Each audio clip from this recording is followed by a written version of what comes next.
Hello दोस्तों, हम अपने इस वीडियो में पढ़ेंगे एफआईआर से संबंधित। यानी पिछले वीडियो में हमने पढ़ा था कि आप अपनी एफआईआर को कैसे पढ़ें। इसमें भी हम कुछ बातें बताएंगे, कुछ बातें पिछले वीडियो में छूट गई थी, तो वही बातें हम फिर से अपने इस वीडियो में बताएंगे आपको कि आखिर आपको अपनी एफआईआर पढ़ना कैसे है। देखिए, सबसे पहले पुलिस थाने में जब भी कोई कंप्लेन करने जाता है या कंप्लेन होती है, पुलिस का काम है रिपोर्ट दर्ज करना है। या तो वो एनसीआर या 154 दोनों में से एक न एक प्रकार से काम करेगी। पुलिस कभी रिपोर्ट दर्ज करने से मना नहीं करती है और ना ही कभी किसी प्रकार से मना करने की कोशिश कर सकती है। ये आपका अधिकार है, आप जाकर के सीधे कंप्लेन करें। अगर कोई पुलिस इसमें रिपोर्ट करने से मना करता है तो आप उनके खिलाफ कार्रवाई भी करवा सकते हैं। तो सबसे मेन बात है, देखिए, एफआईआर जो होती है वो कंप्लेन करेंगे आप या कोई भी घटनाक्रम हुई है उसके बाद एफआईआर होती है। और एफआईआर दो प्रकार की से होती है। देखिए, सिस्टम ऐसा होता है कि हर जगह पहले के टाइम में जब सीसीटीएनएस नहीं चलता था, अब तो कंप्यूटर में सब चीजें होने लगी। पहले सीसीटीएनएस नहीं चलता था, अब चलने लगा है। तो पहले के टाइम में होता क्या था कि रोजनामचा हाथ का होता था, तो एफआईआर हैंड टू हैंड मिलती थी। लेकिन अब क्या है, आपको प्रिंटेड एफआईआर मिलती है। अब रोजनामचा बिल्कुल समय से चलता है, इसमें किसी प्रकार की ना तो कोई दखलंदाजी हो सकती है, ना ही कोई इसमें अपनी तरफ से बीच में कोई रिपोर्ट दर्ज कर सकता है। तो इस स्थिति में बीच में भी हमें बहुत सारी दिक्कतें आ रही हैं। कैसे क्या रहता है कि हमें बीच बीच में घटना स्थल पर पहुंच के ही कुछ एफआईआर दर्ज करनी पड़ती हैं। तो जब हम घटना स्थल पर कोई प्रकरण पंजीबद्ध करते हैं तो वो जीरो की एफआईआर कहला जाती है। क्या कहला जाती है? जीरो की। और जो हम थाने में आकर करते हैं या थाने में कंप्लेनर आने पर की जाती है तो वो असल या मेन एफआईआर कहलाती है। अब ये जो जीरो की एफआईआर होती है, इसको जो भी कायमी करता है वो थाने आकर सीधे कर सकता है एफआईआर, या थाना दूर है तो किसी कांस्टेबल को भेज सकता है, और दूर है तो भाई डाक ड्यूटी के माध्यम से ही भेजा जा सकता है। अब एक चीज आपको ध्यान रखनी है। एक चीज क्या ध्यान रखनी है यहाँ? देखिए, एफआईआर होने पे आपको एक क्राइम नंबर मिलेगा। क्या मिलेगा? अपराध क्रमांक मिल जाता है। क्या मिल जाता है? अपराध क्रमांक। एफआईआर जैसे ही मिली आपको, उसमें अपराध क्रमांक 1, 2, 3 या जो भी XYZ 5, 6 मिल जाएगा। ठीक। और जो जीरो की एफआईआर, जीरो में अपराध क्रमांक नहीं रहेगा। क्या रहेगा? 00 रहेगा। 00/2024 ये डला रहेगा। क्या रहेगा? 00/2024। तो ये आपकी जीरो की कायमी है। और एक चीज हमेशा ध्यान रखिए, घटना स्थल पर बहुत सी जब्तियां की जाती हैं। क्या की जाती है? घटना स्थल पर हम बहुत सी जब्तियां तैयार करते हैं। घटना स्थल पर हम बहुत सी घटना स्थल पर जब्ती की जाती है। क्या की जाती है? घटना स्थल पर जब्ती की जाती है। जब घटना स्थल पर कोई भी जब्ती की जा रही है तो जो जब्ती में चिट है, जब्ती पत्रक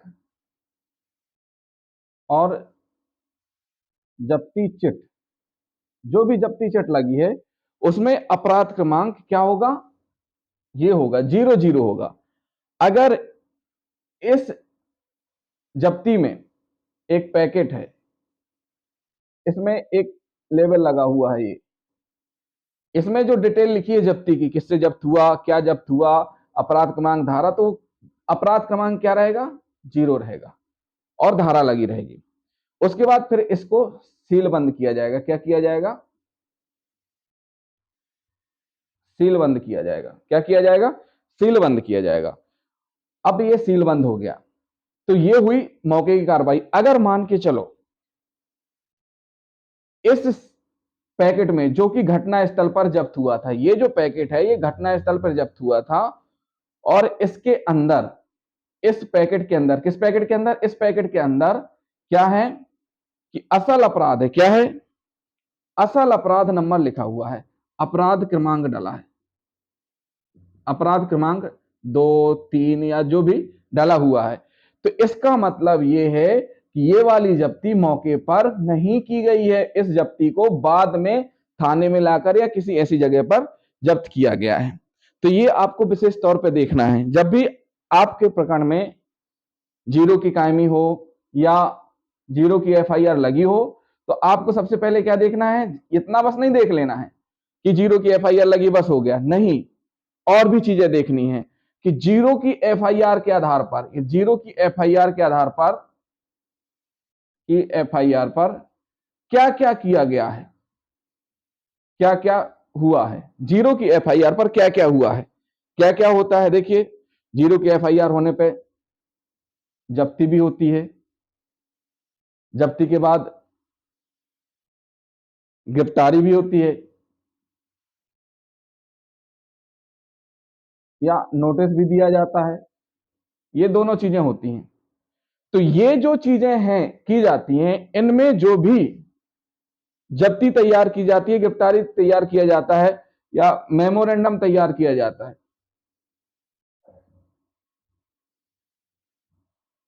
मेमोरेंडम तैयार किया जाता है, उसमें, उस मेमोरेंडम में क्या होना चाहिए, 00 होना चाहिए अपराध क्रमांक। अपराध क्रमांक क्या होना चाहिए, 0024 होना चाहिए। क्या होना चाहिए, 0024।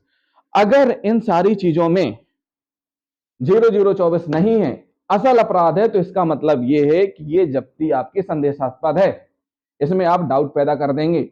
और ये पुलिस अधिकारियों को भी ध्यान रखना है कि जब भी आप मौके पे जब्ती तैयार करें, तो आपको वहां पर 0 नंबर ही लगाना है, 0 नंबर ही लिखना है, वहां असल नंबर आपको दर्ज नहीं करना है। क्यों, क्योंकि असल नंबर तो आपको बाद में मिलने वाला है।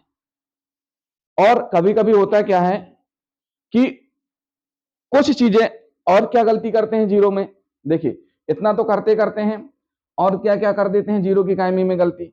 एक गलती ये करते हैं कि कुछ सेक्शन, धाराएं बढ़ानी होती है, कुछ धाराएं बढ़ानी होती हैं, और कुछ धाराएं लगी हुई होती हैं केस में। आपने जीरो की कायमी कर ली, जीरो की कायमी करने के बाद मान के चलिए, एक उदाहरण ले लेते हैं कि एक हमने 25 आर्म्स एक्ट का मूल्यम पकड़ा, हमने क्या किया, 25 आर्म्स एक्ट का मूल्यम पकड़ा, उसके बाद हमने एफआईआर कायम कर लिए, जीरो पे कायमी कर सकते हैं, और जो भी जब्ती बनेंगे उनमें हम क्या करेंगे, 25 आर्म्स एक्ट धारा लिखेंगे, 00 अपराध लिखेंगे। लेकिन मान के चलिए अगर आपका अपराध धारा 7 पीसी एक्ट का है, कैसा है धारा 7, धारा 7 ए पीसी एक्ट, धारा 7 ए पीसी एक्ट, इसमें क्या रहता है कि एफआईआर होने के बाद सारी चीजें होती हैं। तो हमें एक चीज यहां देखनी है, क्या देखनी है धारा 7 के मामले में पीसी एक्ट के, कि धारा 7 का जो मामला है, डीवीआर खुलने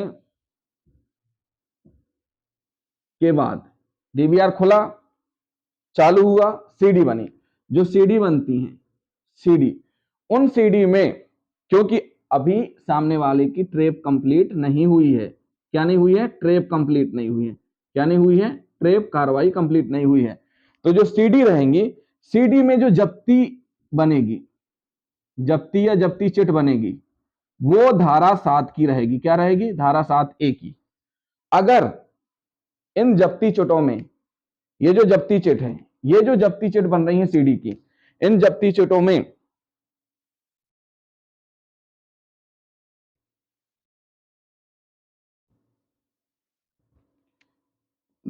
7 ए पीसी एक्ट, जो भी सीडी बनी थी, सीडी बनी, इन जब्ती चिट में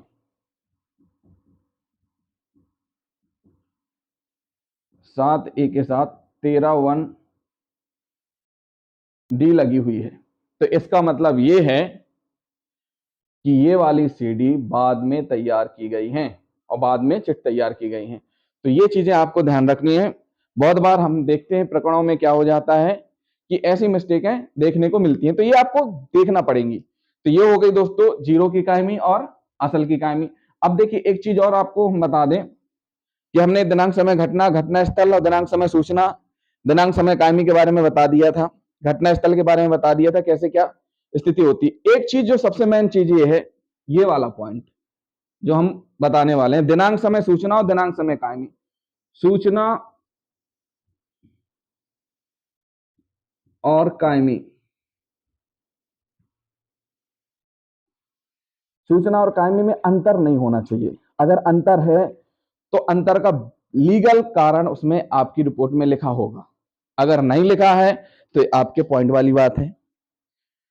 उसके बाद एफआईआर दर्ज होने के बाद इस एफआईआर का कहां कहां कैसे भेजा जाएगा। एफआईआर दर्ज होने के बाद 24 घंटे के अंदर कोर्ट में पेश करनी होगी एफआईआर, किसी भी मामले की हो। पुलिस ने एफआईआर दर्ज की, 24 घंटे के अंदर पुलिस को कोर्ट में पेश करना है, आवेदक को एक प्रति देना है, आरोपी को 48 घंटे के अंदर अवेलेबल कराना है।